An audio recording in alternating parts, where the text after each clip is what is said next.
Historiquement Vôtre entre dans sa dernière demi-heure et chaque après-midi, dans cette dernière demi-heure, on remonte pour vous aux origines de ce qui fait notre quotidien. Et le quotidien de David Castello-Lopez n'est pas forcément le nôtre, il nous le prouve chaque après-midi. Vous nous parlez aujourd'hui, David, des missiles qui n'explosent pas. Ouais, tout à fait. Alors moi je ne sais pas si vous êtes d'accord avec moi, mais moi je trouve que quand même la plupart des gens sont sympas. Voilà, je veux dire, ils sont pas forcément intéressants, ils peuvent même être très ennuyeux.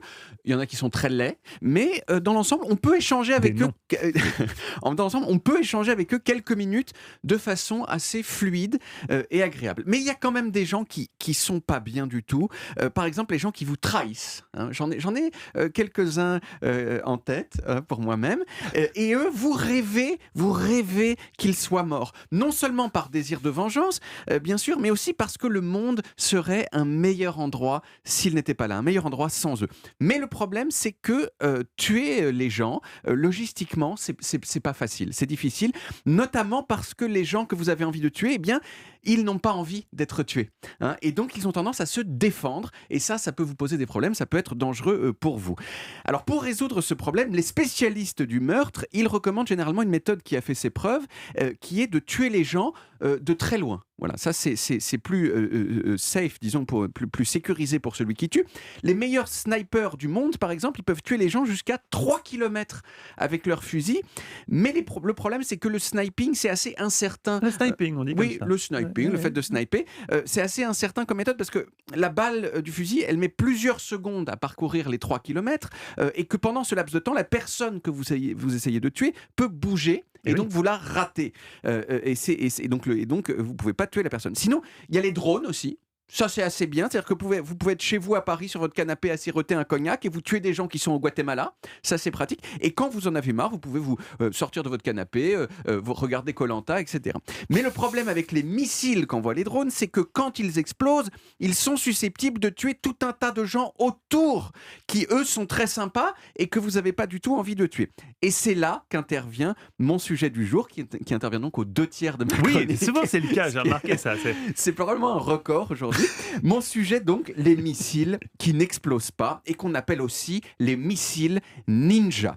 Le missile ninja, c'est un bijou de violence. C'est de l'orfèvrerie balistique. Je veux dire, c'est un missile d'une délicatesse, d'une fiabilité, d'une douceur exemplaire. En gros, les missiles ninja, ce sont des missiles qui, 1, sont très lourds et 2, juste avant de toucher leur cible, ils déploient sur les côtés des lames super tranchantes. C'est des sortes d'enclumes avec des épées accrochées qui tombent du ciel et qu'on envoie généralement sur des voitures qui contiennent des ennemis de la démocratie.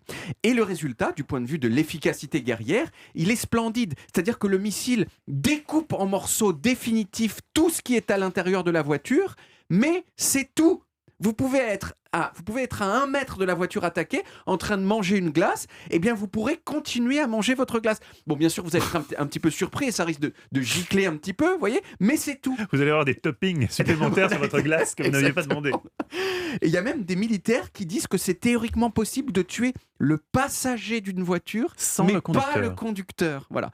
Alors on ne sait pas exactement qui a inventé le missile ninja, parce que encore à l'heure où je vous parle, c'est un missile secret dont les États-Unis n'ont pas officiellement révélé l'existence, mais on sait qu'il existe, et qu'il existe au moins depuis 2011, parce qu'on sait que les États-Unis ont envisagé de l'utiliser pour tuer Oussama Ben Laden avant d'opter pour des méthodes un petit peu plus directes.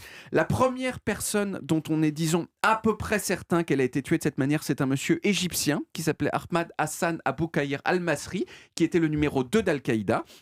Et c'était en février 2017. Alors, si cette chronique vous a donné envie, Mathieu, Stéphane, Olivier, d'utiliser des missiles ninja pour tuer des gens que vous n'aimez pas, des rivaux, il faut tout de même savoir que c'est cher, hein, quand même, puisque c'est environ 100 000 euros le missile. Mais c'est le prix de la violence chirurgicale. Voilà. Mais c'est fou parce que je n'avais jamais entendu parler. Vous dites que c'est secret, c'est vrai? Ouais. On sait qu'ils existent, mais ce n'est pas révélé officiellement. Mais moi, ce qui m'inquiète, c'est pourquoi vous avez choisi ce sujet. Qui voulez-vous éliminer? Oui, exactement. Vous avez vraiment un ennemi. J'ai des petites idées, mais il faudrait que je sois un peu copain avec le gouvernement américain. Écoute, d'accord. Écoute Joe, s'il te plaît.